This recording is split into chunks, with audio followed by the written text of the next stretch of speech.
Minister of the United Kingdom.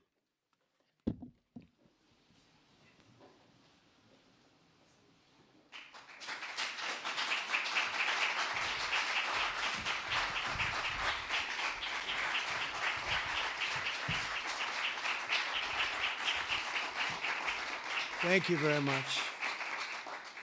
Thank you very much. Great honor. Today it's my privilege to welcome the Prime Minister of a very special place, the United Kingdom, to the White House. Prime Minister Starmer, you've been terrific in our discussions. You're a very tough negotiator, however. I'm not sure I like that, but that's okay. Very, very special person. The Prime Minister and I have gotten off to an outstanding start. The U.S. and U.K. have a special relationship, very special, really like no other, passed down through the centuries, and we're going to keep it that way. We're going to keep it very strong as it is. Very importantly, I was just notified by letter from King Charles that he's extended through the Prime Minister a historic second state visit to the United Kingdom. And that's a great honor because it's never happened before.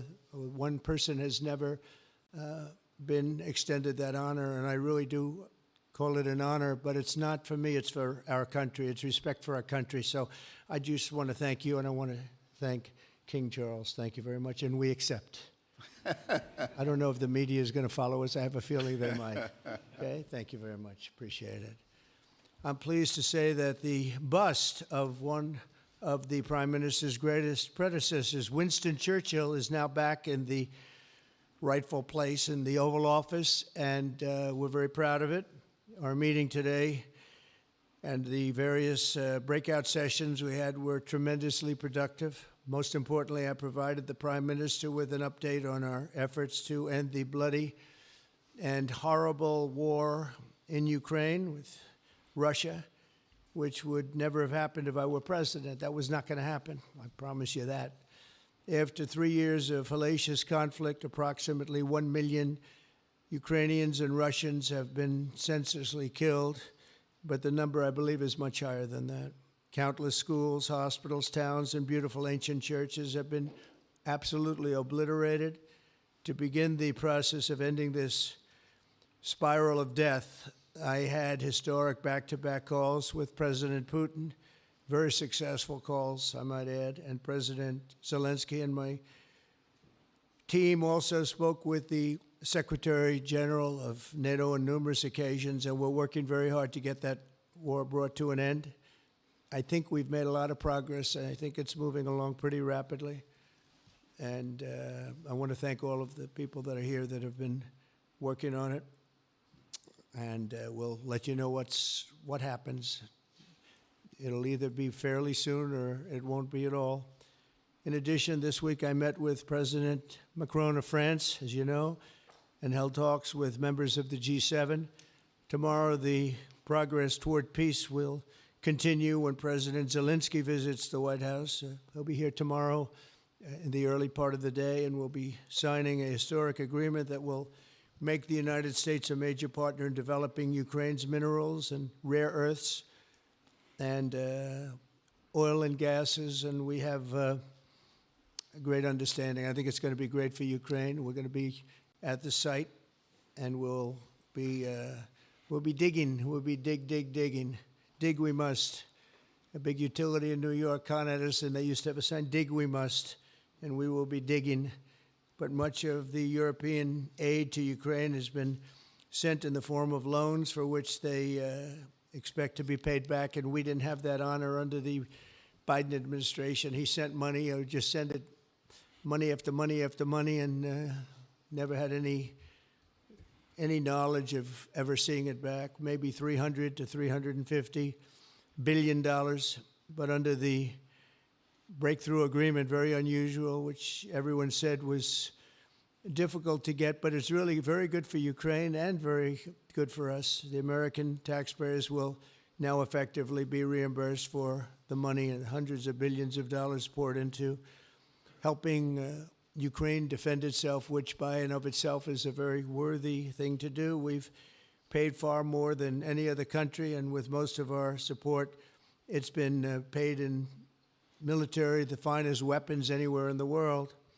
This includes vast amounts of military hardware, ammunition, and various other things that we now have to start rebuilding our own stockpiles. Additionally, the minerals agreement will provide the basis for a more sustainable future relationship between the United States and Ukraine, and thus stimulate the long-term prosperity that will help the Ukrainians rebuild their country. It's been demolished, and the ruined infrastructure. The infrastructure, as you know, is in very bad shape.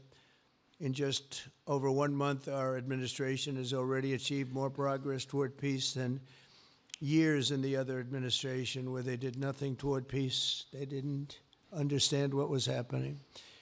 Our approach is basically common sense. As I said, so many of the things that we do are based on common sense. If you want peace, you have to talk, both sides. As I discussed with Prime Minister Starmer, the next step we're making is toward a very achievable ceasefire. We hope that that can happen quickly, because thousands of young people, in this case, we're not talking about Americans, we're talking about Ukrainians and Russians are being killed every week, thousands. And it's a rough battlefield. It's a flat piece of land, and the bullet only stops when it hits somebody.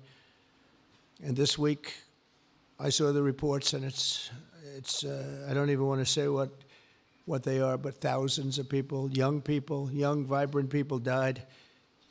And we want to stop that. Senseless. Should have never happened. This will lay the groundwork for a long-term peace agreement that will return stability to Eastern Europe and hopefully ensure that such a terrible war will never happen on European soil, or for that matter, anywhere again. It's a horrible thing that's going on. The disaster in Ukraine shows exactly why it's so important for the United Kingdom and other NATO partners to make large investments in their defense capabilities. In many cases, 4% or 5% of GDP would be appropriate. I know that they're raising it. I just read an article, a great article, about the work you're doing in the UK as to the military. You're raising it quite a bit, which is a great thing to do for your country. It's a great thing to do. It's sad that we need that, but probably need that. So congratulations on that. I know you got it through. After years of chronic underfunding, there's an urgent need to catch up for some countries. And I want to thank the Prime Minister once again for traveling here today.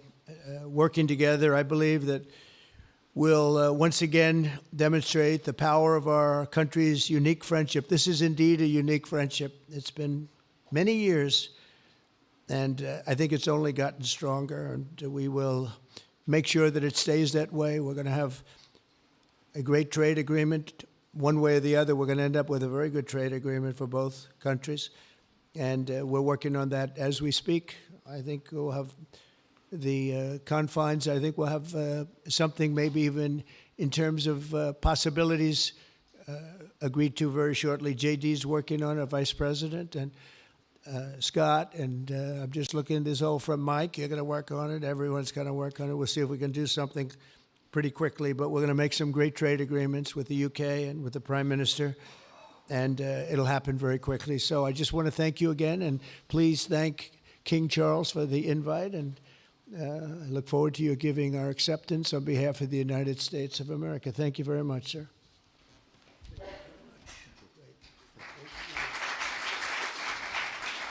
Thank you. Well, thank you very much, Mr. President. Thank you for your hospitality. Thank you for your leadership. This has been a very good and very productive visit. And with your family roots in Scotland and your close bond with His Majesty the King, it's good to know that the United Kingdom has a true friend in the Oval Office. And it was so good to see the bust of Winston Churchill back in its rightful place just a moment ago. But look, in a moment of real danger around the world, this relationship matters more than ever. We remain each other's first partner in defence, ready to come to the other's aid, to counter threats wherever and whenever they may arise. No two militaries are more intertwined than ours. No two countries have done more together to keep people safe. And in a few weeks, we mark VE Day, the 80th anniversary of victory in Europe. Britain and America fought side by side to make that happen. One of the greatest moments in our history. We stand side by side still today, and we're focused now on bringing an enduring end to the barbaric war in Ukraine. Mr. President, I welcome your deep and personal commitment to bring peace and to stop the killing. You've created a moment of tremendous opportunity to reach a historic peace deal, a deal that I think would be celebrated in Ukraine and around the world. That is the prize. But we have to get it right. There's a famous slogan in the United Kingdom from after the Second World War. That is that we have to win the peace. And that's what we must do now. Because it can't be peace that rewards the aggressor or that gives encouragement to regimes like Iran. We agree history must be on the side of the peacemaker, not the invader. So the stakes, they couldn't be higher. And we're determined to work together to deliver a good deal. We've discussed a plan today to reach a peace that is tough and fair, that Ukraine will help shape, that's backed by strength, to stop Putin coming back for more. I'm working closely with other European leaders on this, and I'm clear that the UK is ready to put boots on the ground and planes in the air to support a deal, working together with our allies, because that is the only way that peace will last. Mr. President, in this new era, you're also right that Europe must step up. And let me tell you now, I see the growing threats we face, and so the UK is all in. This year we'll be giving more military aid to Ukraine than ever, and just this week I've set out how we're shouldering more of the security burden. We're already one of the biggest spenders in NATO, and now we're going much further, delivering Britain's biggest sustained increase in defence spending since the Cold War. This isn't just talk, it's action. Rebalancing the transatlantic alliance, making us all stronger, and standing up for our shared values and shared security, as Britain always has. And Mr. President, it's no secret we're from different political traditions, but there's a lot that we have in common. We believe it's not taking part that counts. What counts is winning. If you don't win, you don't deliver. And we're determined to deliver for the working people of Britain and America, who want and deserve to see their lives improve. So we're both in a hurry to get things done, and that's what the UK and US do when we work together. We win and we get things done. So we'll do what it takes to keep our people safe. We'll also work together to deliver some big economic wins that can benefit us both. We have a $1.5 trillion invested in each other's economies, creating over 2.5 million jobs across both economies. Our trading relationship is not just strong, it's fair, balanced, and reciprocal. We're leaders together in so many areas, ranked 1 and 2 in the world as investment destinations, 1 and 2 for universities, 1 and 2 for Nobel Prizes, 1 and 2 in golf as well, by the way, and we're the only 2 Western countries with trillion-dollar tech sectors, leaders in AI. And look, we take a similar approach on this issue. Instead of over-regulating these new technologies, we're seizing the opportunities that they offer. So we've decided today to go further, to begin work on a new economic deal with advanced technology at its core. Look, our 2 nations together shaped the great technological innovations of the last century. We have a chance now to do the same for the 21st century. I mean, artificial intelligence could cure cancer. That could be a moonshot for our age. And that's how we'll keep delivering for our people. There are so many opportunities. Keep our nation strong and fulfill the promise of greatness that has always defined this relationship. Finally, to underline the importance of this bond. It was my privilege and honour to bring a letter with me today from His Majesty the King, not only sending his best wishes, but also inviting the President and the First Lady to make a state visit to the United Kingdom, an unprecedented second state visit. This has never happened before. It's so incredible, it will be historic. And I'm delighted that I can go back to His Majesty the King and tell him that President Trump has accepted the invitation. So thank you. Our teams will now work together to set a date, and we look forward to welcome you in the United Kingdom. Thank you once again. Thank you very much. What a beautiful accent. I would have been president 20 years ago if I had that accent. Thank you very much. Okay, let's see here. Go ahead, please. Thank you, Mr. President. Earlier today, you told me that you believe that foreign countries pay tariffs, but Americans who are concerned about higher prices believe, as most people do, that they're paid by consumers and importers when they import things into this country. Can you explain how you came to this belief that foreign governments are paying tariffs? And for the Prime Minister, did you discuss with President Trump his repeated statements of desire to annex Canada? And has the King expressed any concern over the President's apparent desire to remove one of his realms from his control?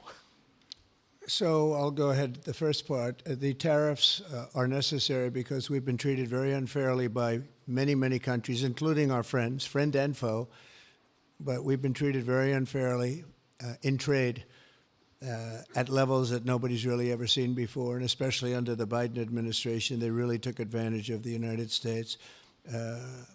I put massive tariffs on China during my 4 years. We had the best economy in the history of our country. Probably the best economy, maybe the best economy in the history of the world. And I used tariffs to even things up. And in particular with China, we took in hundreds of billions of dollars and we had no inflation. And it's a myth. It's a myth that's put out there by foreign countries that really don't like paying tariffs, and especially to even up. So we've been treated badly by a lot. We're using tariffs. And I find, and you just have to look at the numbers, but I find that it's not about inflation, it's about fairness, and the inflation for us has not existed, and I don't think it's going to exist. We're going to bring our car industry back, we're going to bring our chips back, we're going to bring so many things back to our country, including pharmaceuticals and drugs, and the thing that's going to get us there is tariffs. And I say often, it's my favorite word in the dictionary, but I always preface that by saying now, because I got into a lot of trouble with the fake news where they say that's not good. So I say God, love, family, wife, they're all my favorite words, but tariff is about number 4 or 5 on the list. But I will tell you, it's going to make our country rich, and it's going to stop us from being a laughing stock all over the world. Because we have been taken advantage of like no country has ever been taken advantage of. Thank you very much. And look, we had a really good discussion, a productive discussion, a good discussion, as a result of which our teams are now going to be working together on an economic deal. Our teams are going to be working together on security in Ukraine. You mentioned Canada. I think you're trying to find a divide between us that doesn't exist. We're the closest of nations, and we had very good discussions today, but we didn't discuss Canada. Thank you. Please. Go ahead. Go ahead. Yes. Thank you. Hi, Natasha Clark from LBC. Mr. President, you've said you're working on a new trade deal with Britain, which we of course welcome. President Obama once said Britain was at the back of the queue for that trade deal. Where are we now? When do you think we're going to see that? And Prime Minister, the BBC has today admitted serious flaws over the recent Gaza coverage, suggestions of payments made to people linked to Hamas. Does the BBC still have your trust? Thank you. Well, they didn't do well with President Obama. He'd never got a lot of things done, and he didn't get a trade deal done that was of any importance or magnitude. We've had great discussions on trade, and I think we're going to have a deal done rather quickly as it can be done. We're going to have something, I think, rather quickly. We expect to do that. Okay? Please. On the BBC, look, I've been concerned about the programme in question. The Secretary of State had a meeting with the BBC. I think it was yesterday, it could have been the day before. Thank you. Jeff, go ahead. Thank you, sir. Pardon me. Mr. President, do you support Article 5 of the NATO treaty? And are you concerned that it might be triggered if European peacekeeping forces end up in Ukraine? I support it. I don't think we're going to have any reason for it. I think we're going to have a very successful peace, and I think it's going to be a long-lasting peace. And I think it's going to happen hopefully quickly. If it doesn't happen quickly, it may not happen at all. And we want it for two reasons. Number one, I want to see on a humane basis, I want to see soldiers stop getting shot, because largely it's soldiers now. Towns have been obliterated, but it's largely that. And I don't want to pay billions and billions and billions of dollars, nor does the Prime Minister or anybody else, on a senseless war that should have never happened. And we're going to get it taken care of. But I think it's going to be a peace that's going to be long-lasting. Do you have a question for the Prime Minister? Thank you. Mr. Prime Minister, you were asking the President today about a backstop for Europe if the peacekeeping force ends up in Ukraine. Did you feel like you got a satisfying answer for yourself and for Europe? And Mr. President, if you want to comment on that as well, please do. I felt we had a very productive discussion. Obviously, as the President says, the deal has to come first. But yes, our teams are going to be talking about how we make sure that deal sticks, is lasting and enforced. So our teams will be talking about that. Okay. Please, Blue. Mr. President, some experts think it could take more than a decade to mine the precious minerals from Ukraine.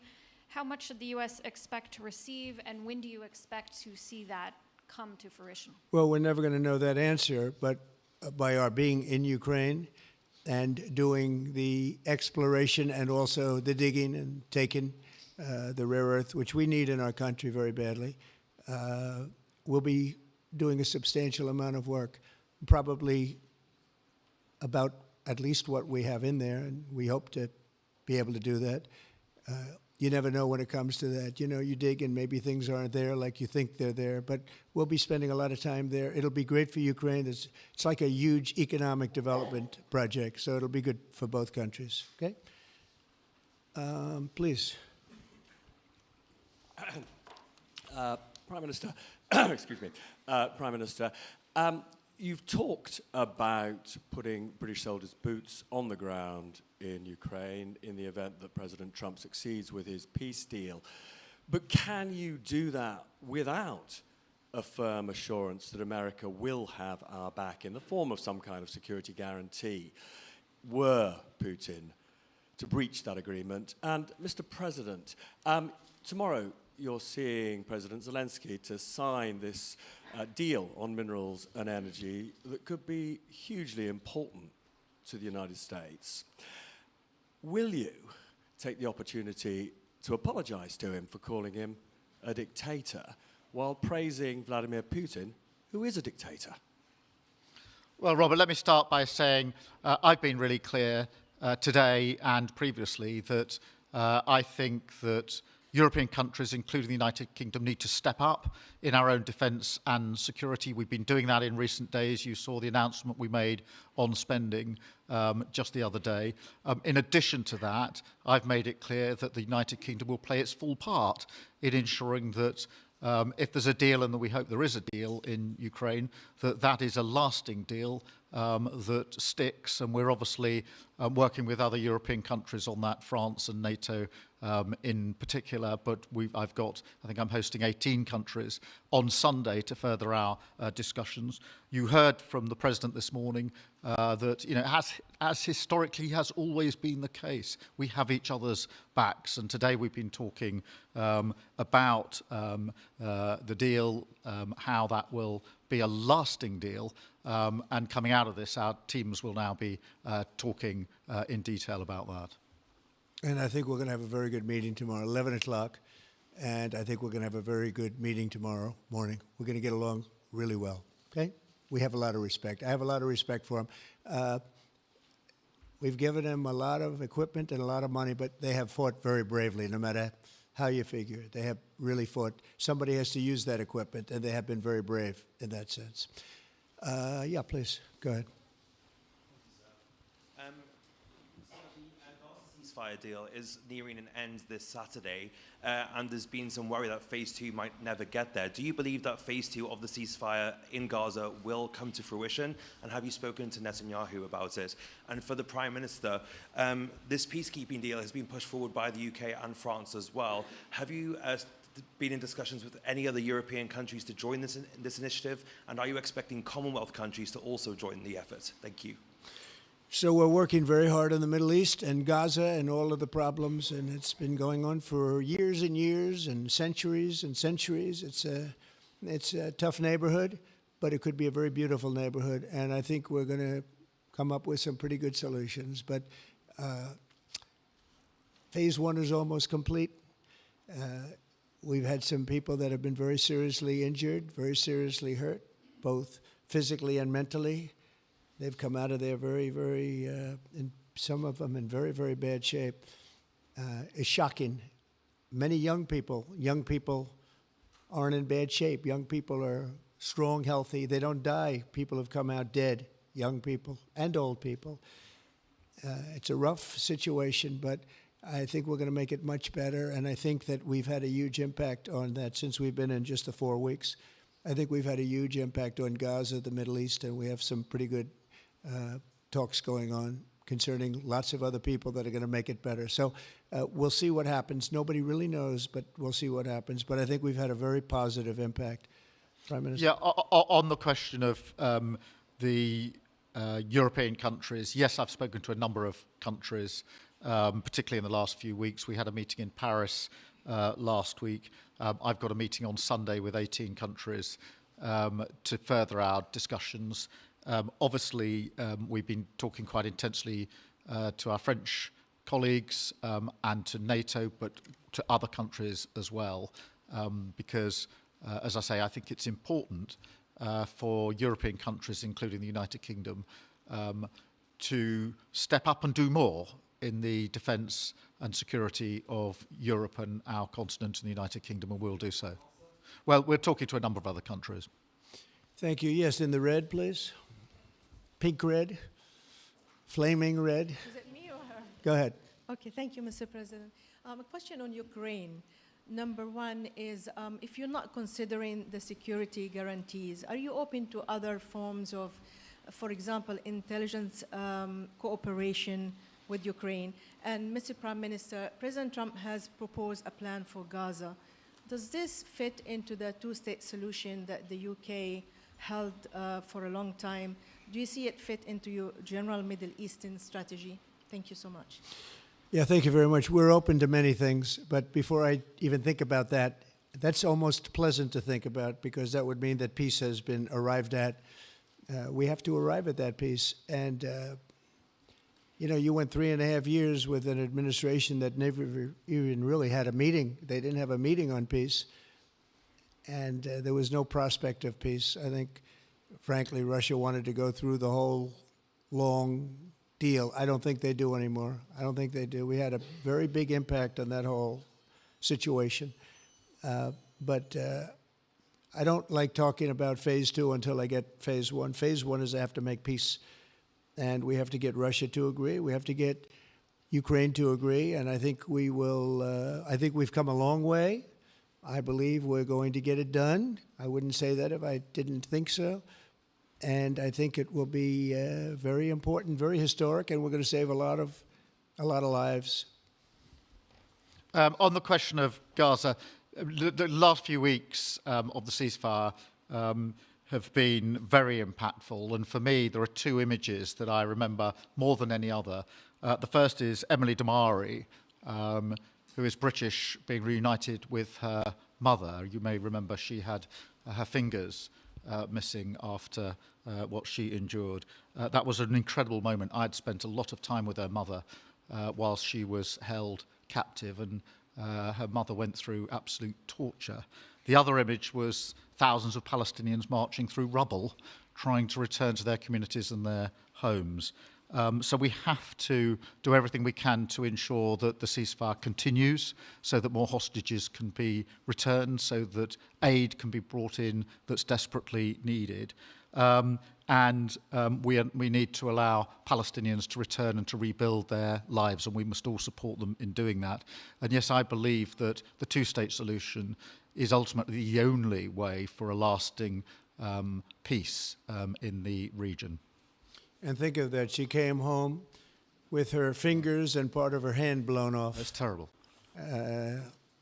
How bad does it get? And we had others that came home in much worse shape than that. Yeah. It's a terrible situation. Please, yes. Thank you. Mr. President, did our Prime Minister persuade you not to put tariffs on the UK? And if I may, Prime Minister, do you think that Vladimir Putin is a man who will keep his word? Thanks. He tried. He was working hard, I'll tell you that. He earned whatever the hell they pay him over there. But he tried. I think there's a very good chance that in the case of these two great friendly countries, I think we could very well end up with a real trade deal where the tariffs wouldn't be necessary. We'll see. But he earned whatever they pay him. He earned today. He was working hard at lunch, and I'm very receptive to it. I think in all fairness, in all seriousness, I think we have a very good chance at arriving at a very good deal. JD and Scott and Howard, all the people are working on it, and I think we have a good chance at arriving at a deal that could be terrific, really terrific for both countries. Okay? Thank you. On the second part of the question, I think my views on Putin are pretty well rehearsed and pretty well known.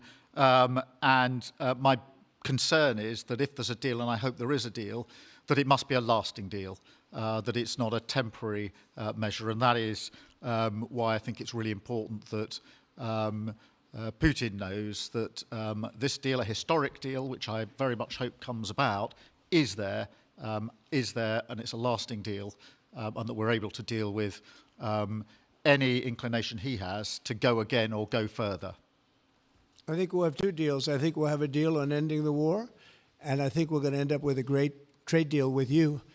And it's an honor to be with you, and I want to thank everybody very much. Thank you very much. Thank you.